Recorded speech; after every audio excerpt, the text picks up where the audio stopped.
Well, if you're just joining us, we have been in a series on this really crazy book called Jonah. And even if you haven't been around church much, you've probably heard of this story or stories that were written as a part of this idea that this prophet was called to go to the city of Nineveh. And this was a city that was horribly corrupt, horribly evil, horribly filled with just selfishness and greed. And we know this from archaeological digs of just what a warrior society that they were. It was a dog-eat-dog kind of idea. They had built this kingdom around their own strength and ingenuity. And they were kind of the biggest city in the land. And God tapped one of his prophets, Jonah, from this little tribe, this little group of Israel, and he said, I want you to go to Nineveh, and I want you to share this message with them. And Jonah's like, not a chance. I'm not going to them. Those are my enemies.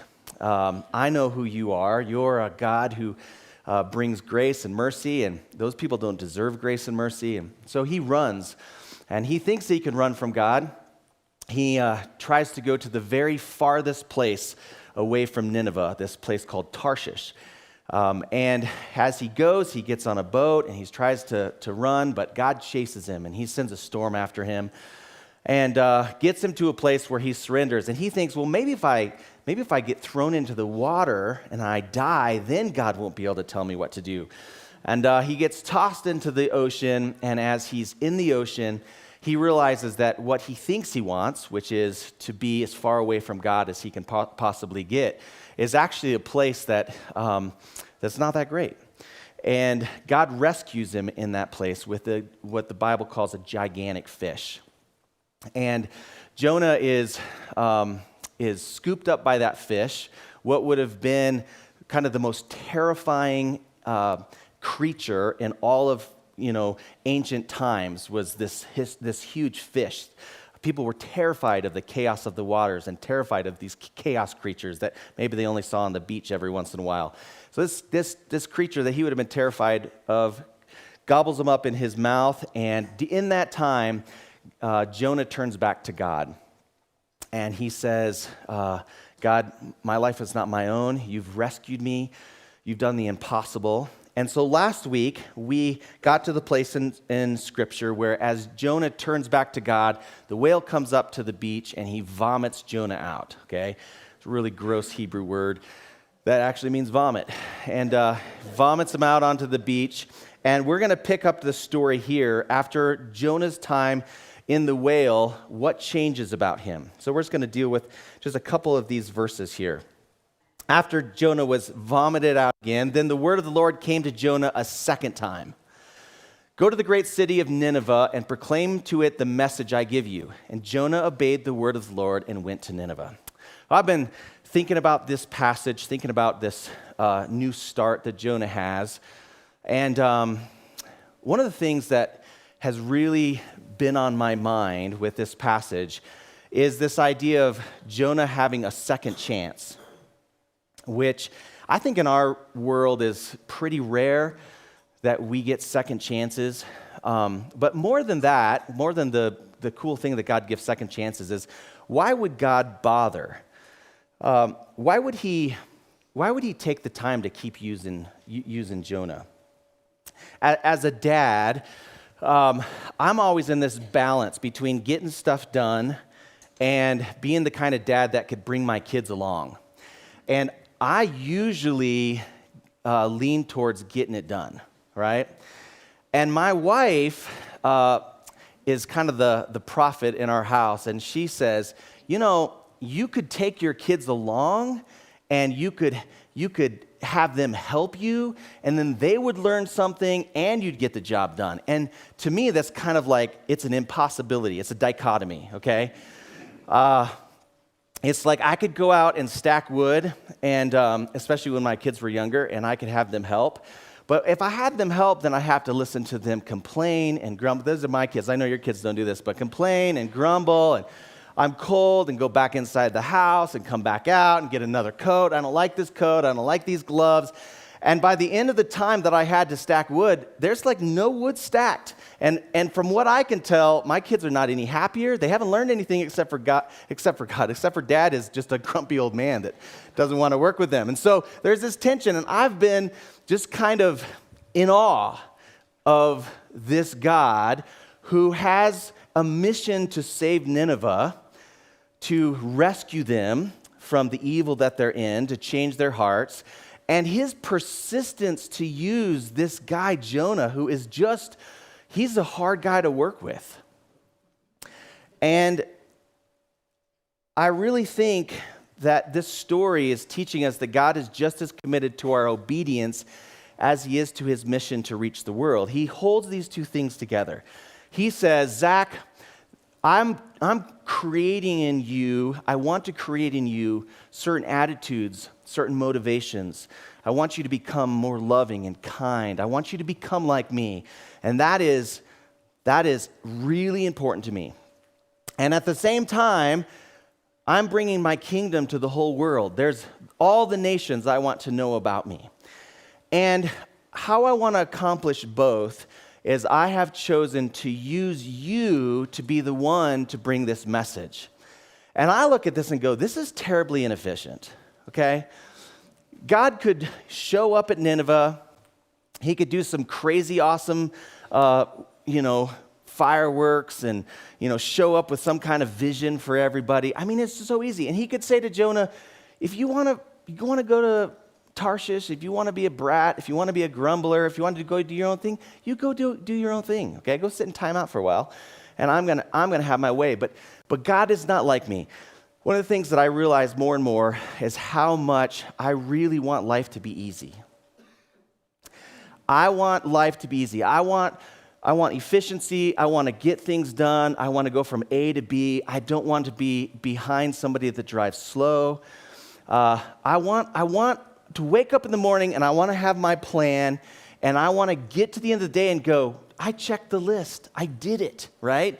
I don't care what's burning behind me or who's disappointed, right? I did what I set out to do. But God is not like Zach. I'm just so thankful that he is not like me.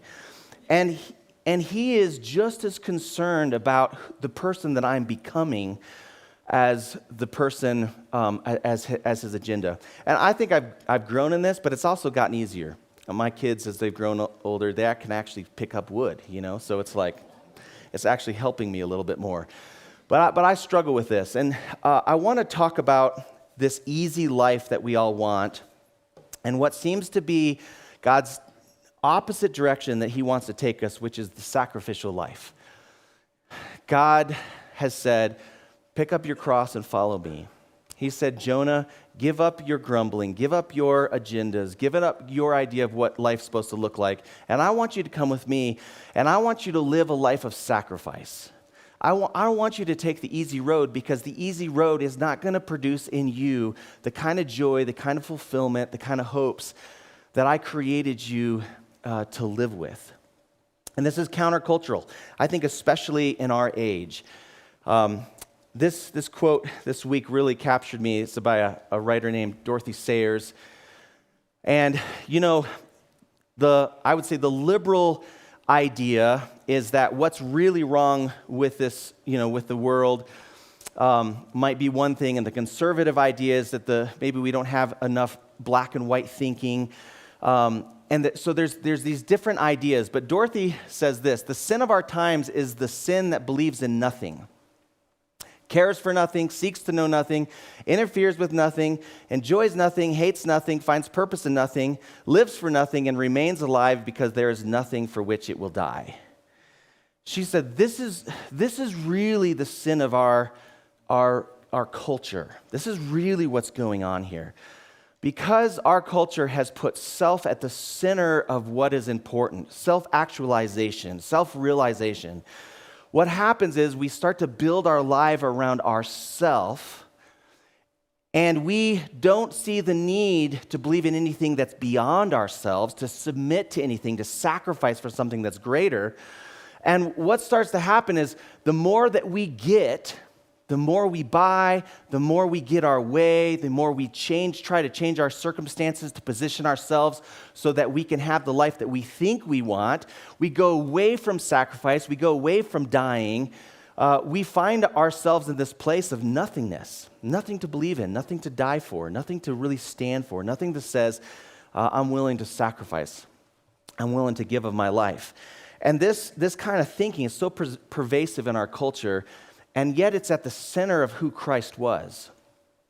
And this is so hard for us to wrestle with. It's always been hard for us to wrestle with the fact that life comes through sacrifice. True life comes through sacrifice. True life comes through death. True life comes from giving ourselves away towards something greater. And what we think is life is that we could just get all the things that we want at the time that we want it, but it doesn't lead to life. It doesn't lead to life. Me being a dad who doesn't want to deal with my kids grumbling or complaining and just do things on myself leads to having a set of kids that doesn't know how to work, right?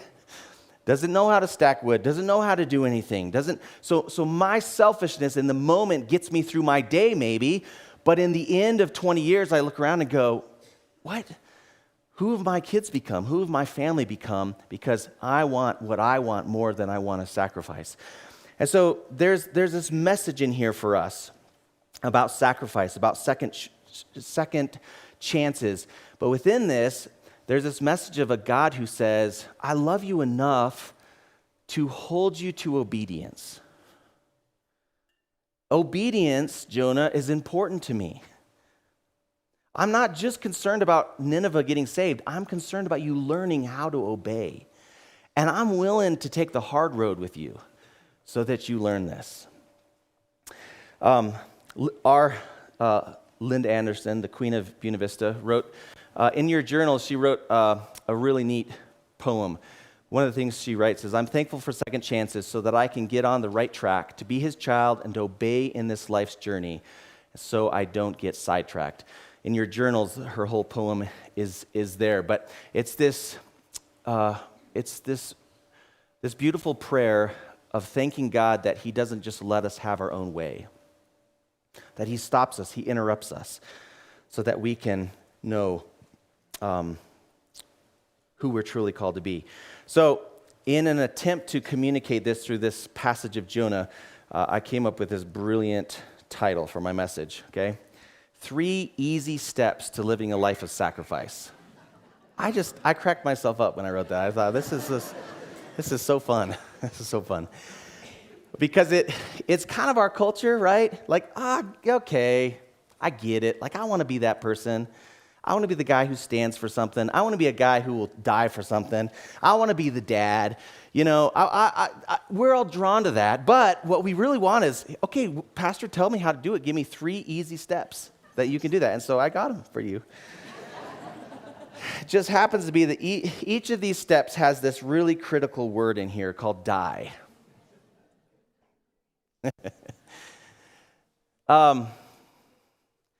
This idea that the life that God has for us can only be lived into, can only be realized by us dying to something, by us letting go of something.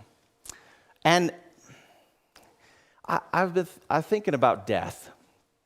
For the most part, in most circumstances, death is not something that you have to try at, right? It's not an effort. Death comes. We've had a whole series of memorial services at our church, and there's been some really hard things in that. But for most of those services, the person who died, that death came to them. They didn't have to work at it. It came upon them, and they had the choice whether or not they were going to surrender in the midst of that process to trust God or not. But the death came, and I think it's similar to our sanctification or the work that God wants to do in us. We see in the book of Jonah that God is going to pursue us to take us to a place where we will surrender to Him. He is more powerful than us.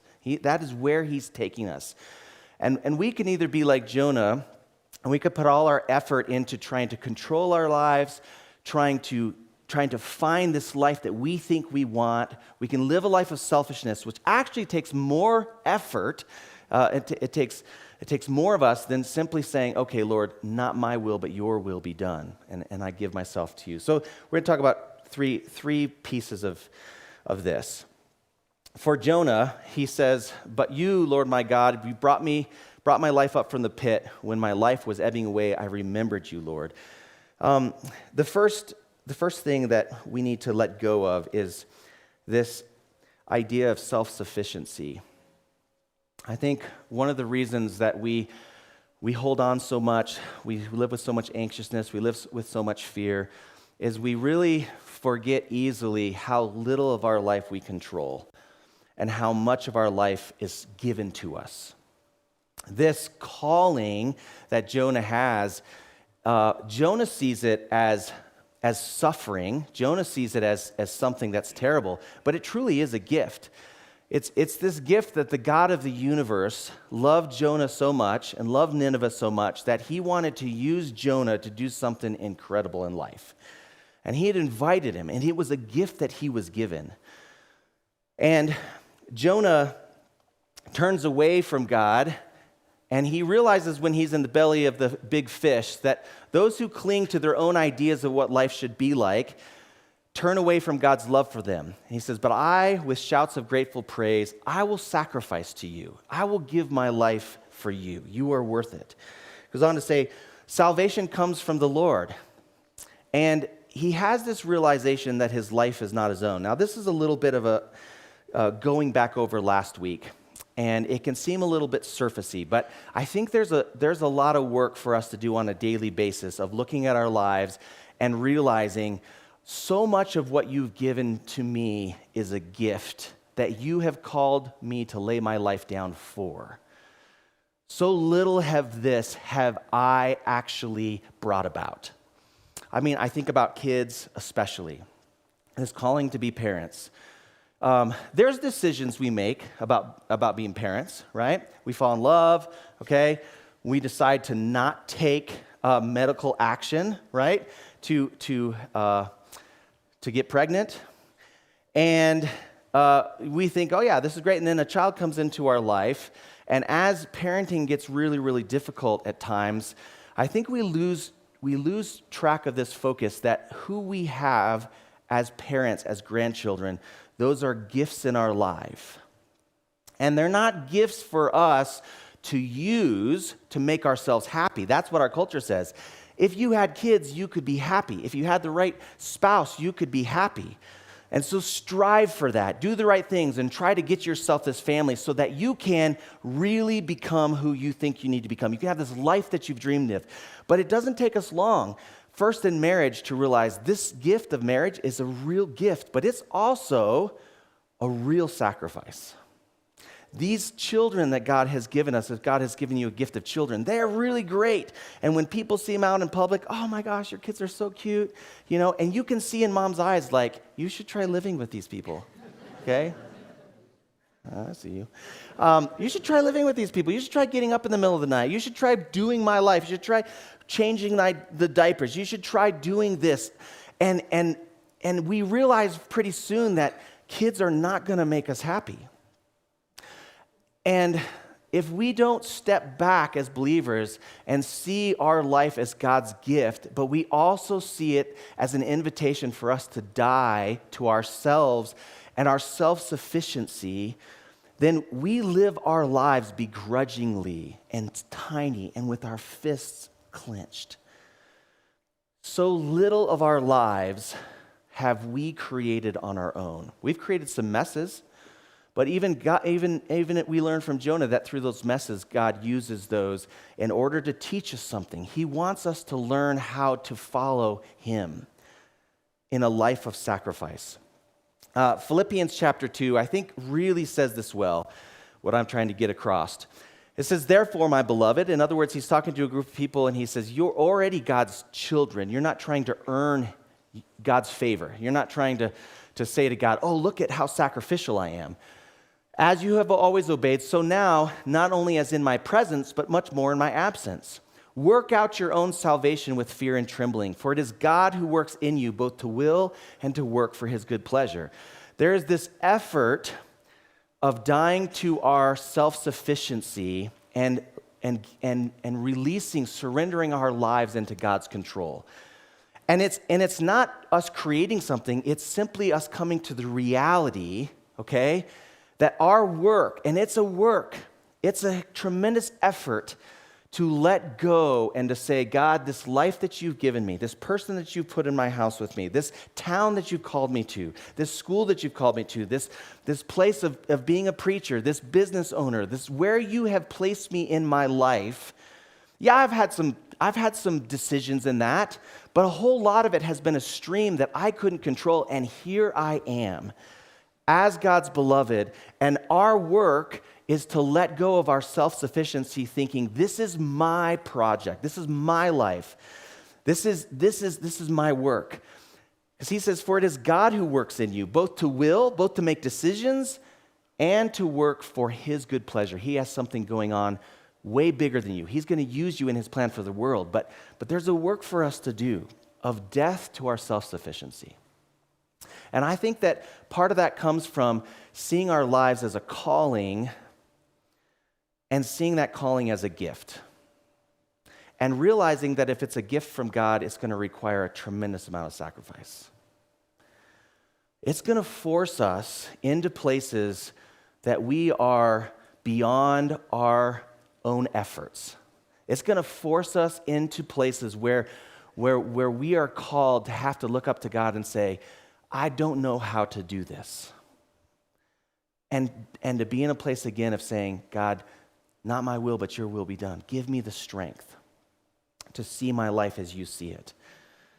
And so we die to our self-sufficiency. This other quote that I ran into, I really like. We don't sacrifice to win with God. We sacrifice to be on the way with God. For he is a sending God, and being sent is a gift from God. I think the opposite side of not wanting to be sacrificial is to put our sacrifice as some sort of medal on us. And for us to look around and go, you know how much I sacrifice for you? You know how much I do? You know how hard this job is being a preacher, putting up with all you people, right? You know how hard this is? This is really hard. I'm really sacrificial. But you know what? God loves those who sacrifice. And so somehow God is like, oh, great job. You know, you're doing the sacrificial thing, and you get a little star on your chest. And everybody gets a trophy as long as they try hard. But that's the opposite. That's the opposite side. I really think this is important. When we are sacrificing, we are living this walk of Christ. We are being disciples. It's the work we do, you know. Recently, I was watching Joseph play football, and you know, I clap for my kids, and when they do something really great, you know, it's just like, oh, you're the best, you're awesome. And Joe went in, and he had a really good play. He made a touchdown, and I was like, yeah, that's awesome. And he came off the field, and Perrin was there, and Perrin was just like that's not a huge deal, you know. And I was like, you should be cheering for my kid. He's freaking awesome, right? But this thought had in my heart something that I really appreciate about so much of our coaching staff is like, no, that's what receivers do. They catch the ball and they make touchdowns. This is not a big deal. This is football, right? You don't have to clap for your kid every time they do something great, or you know. But we do this for our kids. They look and go, look how great we are. And for Jesus, it's like sacrifice, dying to ourselves, doing things we don't want to, giving of our time, our resources, forgiving our enemies. Jesus kind of says, this is what it means to be my child. Like, we don't really clap for this. This is the way. This is the point. This is what we're doing. Being sent, being given a gift. This I need to hear this so much. Being given the kind of gift that is worth sacrificing for is a gift in itself. If you have hardship in your life, if you have sacrifice in your life, if you're fighting for something, if your marriage is on the rocks, if you're dealing with depression, if something is up against you, there's two ways to look at it. You can look at it and go, oh, why me? Or you can think, why me? Why would God call me to this life? Why would God call me to step up into this situation? Why would God invite me into this place that is beyond me? Why me? It's the sacrifice. It's the joy of the journey to be with him. Second point here is a second easy step is to die to your agenda. Jonah's puked out of this whale, and Jonah obeyed the word of the Lord, and he went to Nineveh. He went. Now, we're going to learn later that his attitude wasn't all that great, but he obeyed. And God loved him enough to get him to obey. But this idea of agenda is so big. If you have your Bibles, you can turn with me, or you can look up on screen to Matthew 16. Jonah, this story of Jonah is talked a lot about in the New Testament, and the gospel writers link Jesus' sacrifice and Jesus' time in the grave to what Jonah did. Jesus was going around, and he was getting to the point in his ministry where he was starting to talk about the fact that he was the Messiah. And there was all these religious leaders that came against him.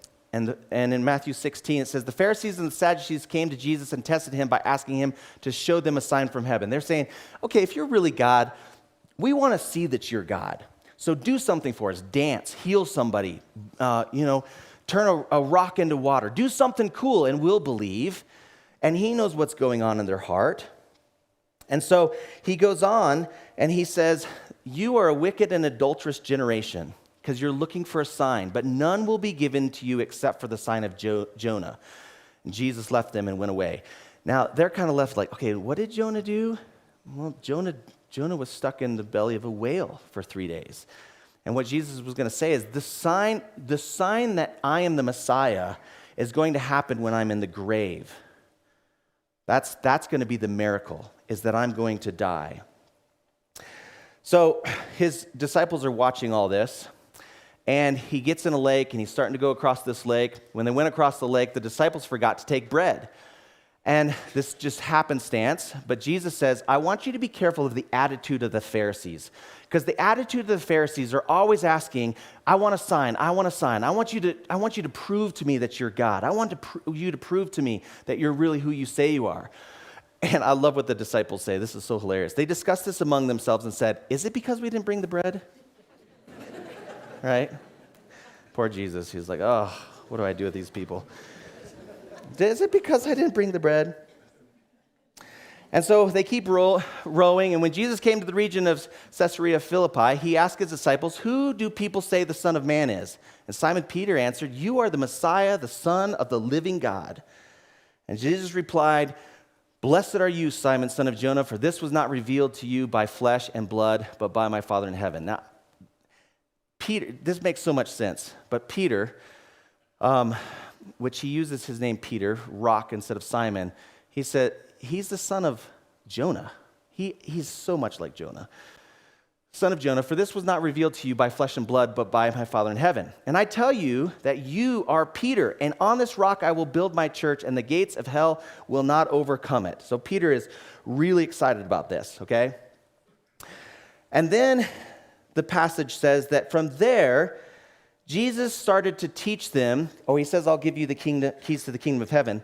But from that time on, Jesus began to explain to his disciples that he must go to Jerusalem and suffer many things at the hands of the elders, the chief priests, and the teachers of the law, and that he must be killed and on the third day raised to life.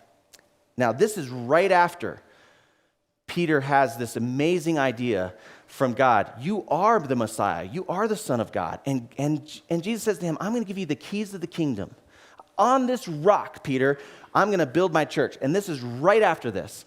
Peter, after Jesus says, I'm going to have to die, I'm going to have to sacrifice my life to bring my kingdom to bear. And Peter takes him aside. Hold on, guys. He gave me the keys. I don't know if you remember that, but I got to talk to Jesus. He brings them over here, and he says, that's not going to happen. You're not going to die. This shall never happen to you. Jesus turned and said to Peter, get behind me, Satan. Now, that's like on the top 10 things you don't want Jesus to say to you, if you're wondering. Like, a lot of things, but calling you Satan. He says, get behind me, Satan. You are a stumbling block. The rock, Peter, that's his name. He's the rock. He becomes a stumbling block. to you. You do not have in mind the concerns of God, but merely human concerns. Now, this is so big. This is so big.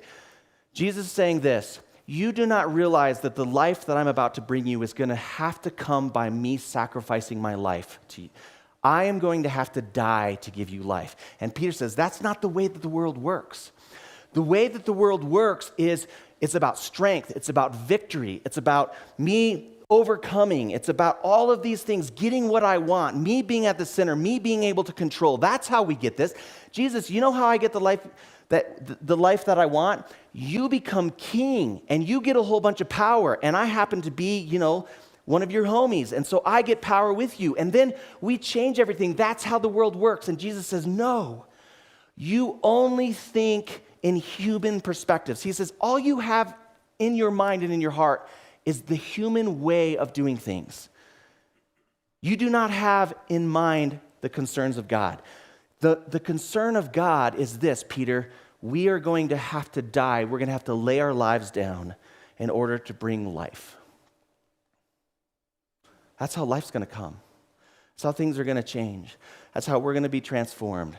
That's how people are going to realize their anger and their vengeance and their unforgiveness. This is how our wars are going to stop. This is how God is going to redeem the world. This is the concern of God, is that human pride and arrogance and idolization and self-sufficiency has to die for life to come. That's it. For your family to be a family that represents God to the world, you have to die. For your business to be a kind of business that really shows forth the character of God, guess what you're going to have to do? You're going to have to die. And you might ask the question, how's that going to feel? It's not going to feel good. It's going to feel like sacrifice. It's going to feel like dying. It's going to feel like letting go. It's going to feel like darkness. Yesterday I had somebody that I have been estranged with for some time, and they came up and talked to me. And they started to talk to me about all the things that I had done wrong and how I had hurt them. And it was hard to hear and to listen. And I had in my mind, this is not true. From where I'm standing, you are the jerk, right? And if you could just stand in my shoes, I could prove to you that I'm right, and that would solve this. Guess what it would have done? Nothing. I started down that road. I could feel myself. Oh, I can take this, and I can show you where you're wrong. No. I was working on this sermon. Dang, this sermon. And I could just feel this dumb sermon. God, Zach, in order for you to heal this relationship at this time, now this isn't always, but at this time, this is going to have to feel like being misunderstood. This is going to have to feel like dying. So die. I'm sorry that I hurt you. And I pray that we could restore our relationship and that we could forgive each other. And I know that's going to take a lot of time. And I left, and there was just this part of me, this part of Zach that just went, oh, you lost. You could have set him straight. And yes, I could have. Now, I only do that 1 out of 10 of the times I get this opportunity. I'm not bragging. I'm just saying this is the way to life, is sacrifice. This is Jonah's invitation to us. God has asked us to lay our life down. He goes on, Jesus does, in Matthew 16. Then Jesus said to his disciples, whoever wants to be my disciple must deny themselves and take up their crosses and follow me. For whoever wants to save their life, if your main agenda is to save your life, to make your life work on your timetable, trying to get the credit for all the things that you've done, trying to make a life that works for you, trying to get people to acknowledge us and clap for us and make us feel like we're a really big deal. He says, you will get that life. You may actually get that life if you're unlucky, but you'll lose your soul. You'll lose the life of you. For whoever wants to save their life, this is the reality of the world. This isn't a command necessarily saying, well, you guys should just be more sacrificial. He's saying this is the way that life works in God's kingdom. If we don't sacrifice our lives, if we don't lay our lives down, we will lose it. But whoever loses, whoever says, not my will, your will, not my agenda, not me trying to form my kids into the kind of people I want them to be, but me showing them as a dad that I lay my life down for my wife, I lay my life down for the Lord, that He is the one who is in charge of me. If I leave my life and I lose my life, you'll find your life. Isn't this true? Isn't this true in life? This isn't just a preacher up here telling you. This is the way that life works. Anything good. Your mama had to give up part of her life so you could be born. Part of her had to die. Part of her looks had to die. Part of her time had to die. Part of who she was had to die so you could have life. This is the way that it works. We don't have any fields or any foods in this world unless a seed dies, is crushed, and guess what? Life comes from it. This is the way that it works. And Jesus says to Peter and his disciples, if you're going to be with me, you have to get behind me. You have to follow me. And guess where I'm headed? I'm headed down the road to the cross.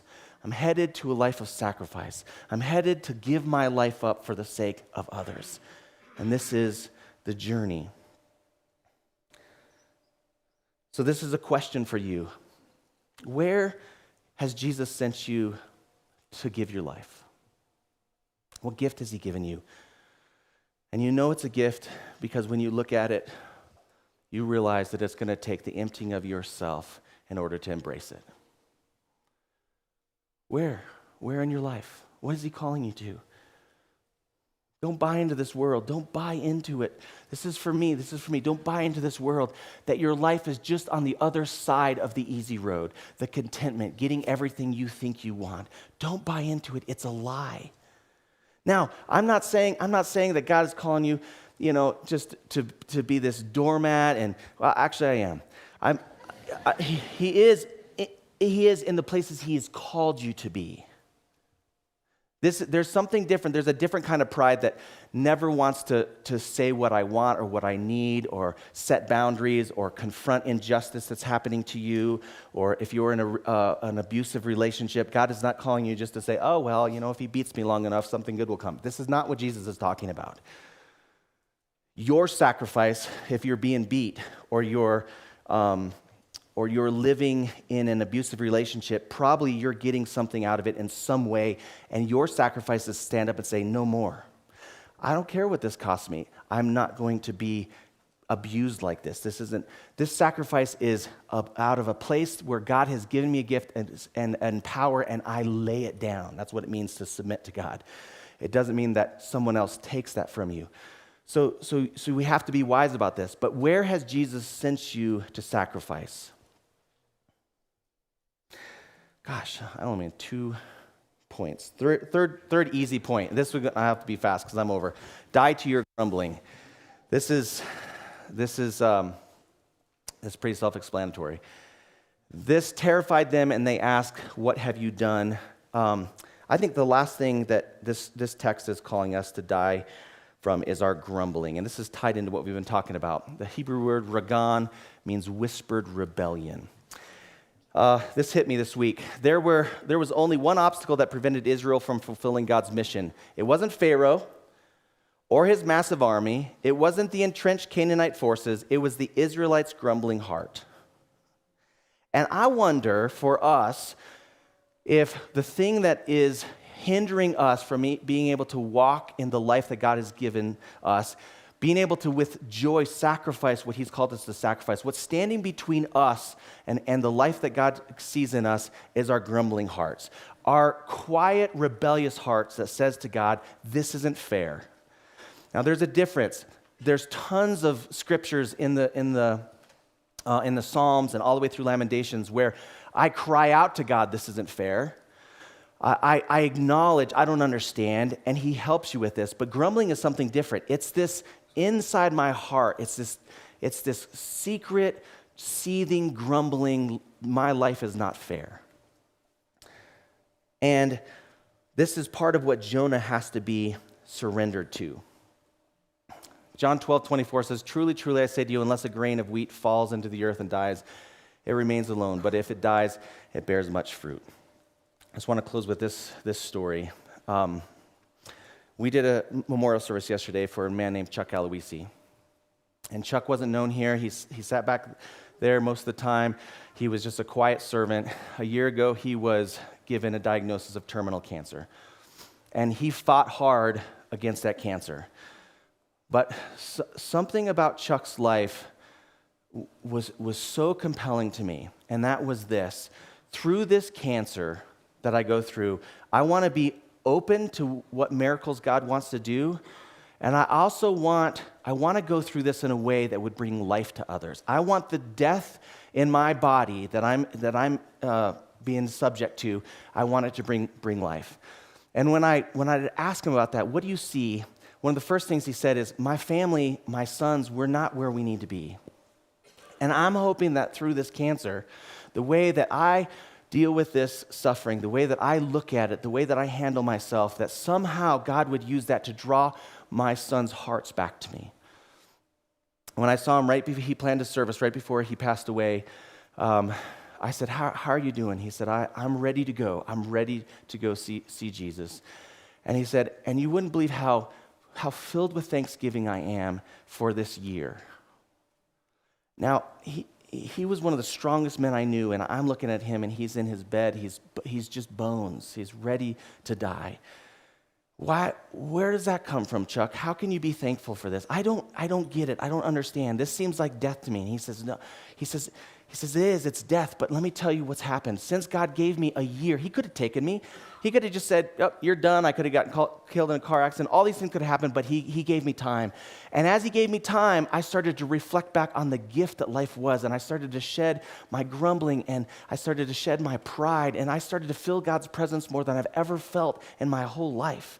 I started to be able to receive his joy into my life for the first time.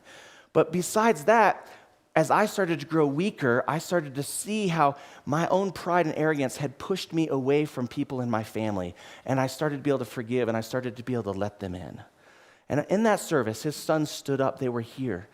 And a journey of hardship and a journey of separation was turned into a life of adoration and seeing their dad as somebody who they really looked up to. And it wasn't because they hadn't had years and years of hard times. It was that he had a year of death. That he reached out, that he loved, that he saw his life as a gift, that he stopped grumbling in the areas that he had grumbling, and he invited his sons to see the weakest part of him instead of all his strength. He invited his sons to see my vulnerability, see my emotions, see my heart, see the ways that I've failed, see all the ways that I've tripped up. And that weakness in this man, as he started to let go of his life, drew his strong sons, a state patrolman and a Marine Corps, drew him. Not his strength, not how much wood he could carry, not the way that he had lived his life so great, but his weakness, his death brought life into his family. It's an incredible thing to watch, and it's the truism of your and I's reality. Where has God called you to let go and to die today? Let's pray. Father, thank you for Jonah. Thank you for the way that it's just interrupted my life in so many ways. It's turned me over, and it's helped me to see myself in the mirror. So much of my selfishness and pride and trying to do things in my own strength. Thank you for the way that it's softened my heart. And God, I need more of this in my life. I want to die to my grumbling. I want to die to my self-sufficiency. I want to die to my own agendas. And I want to hear you say to me, Zach, get behind me. And I want to follow you, the suffering servant who laid his life down for me. I want that to be more a part of who I am. And I want that for our church. In Christ's name, amen.